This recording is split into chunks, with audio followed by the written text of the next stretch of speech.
हम इसके अलावा और सवालों की ओर बढ़ते हैं। टाटा कम्युनिकेशन पर संदीप गुप्ता जी सवाल पूछना चाह रहे हैं कि टाटा कम्युनिकेशन का क्या आउटलुक है। टाटा कम्युनिकेशन, जी टाटा कॉम अभी चल रहा है -5% आज हुआ और अभी चल रहा है 1600 पर। ओके। कितने दिन का व्यू है? इससे ये आप इन्होंने लोग मेंशन प्लीज ये भी बताइए जी। ये मेंशन नहीं किया है इन्होंने।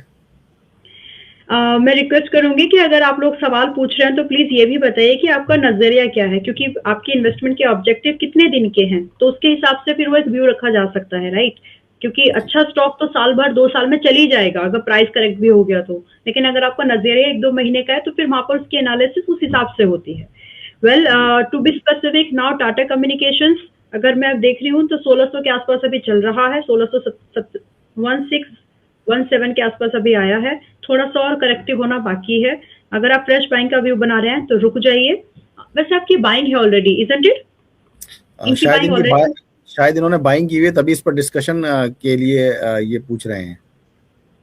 ओके, देखिए अगर आपने बाय किया है तो भी आप समझ लें कि कम से कम 1400 पर आएगा एक बार। अब इसको 1 महीना लगेगा या 2 महीना, that I can't say, but एक बार अगले कुछ महीनों के अंदर में, वीक्स बोलना चाहिए, ये आपको 1400 के आसपास मिलेगा। 20 पॉइंट्स प्लस माइनस का मार्जिन रखिए उस 1400 के आसपास।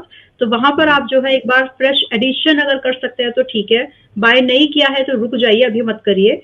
और रही बात कि यहाँ पर जब आप बाय कर रहे हैं तो आपके टारगेट लगभग लगभग 1650 से 1800 के बनेंगे। तो मैं ये मान के चल रही हूँ कि आपने बाय नहीं किया है अभी, तो रुक जाइए और तभी आप बाय के बारे में सोच सकते हैं। रही बात स्टॉप लॉस, तो 1215 रुपए का stop loss is more than enough for these two given target. Ji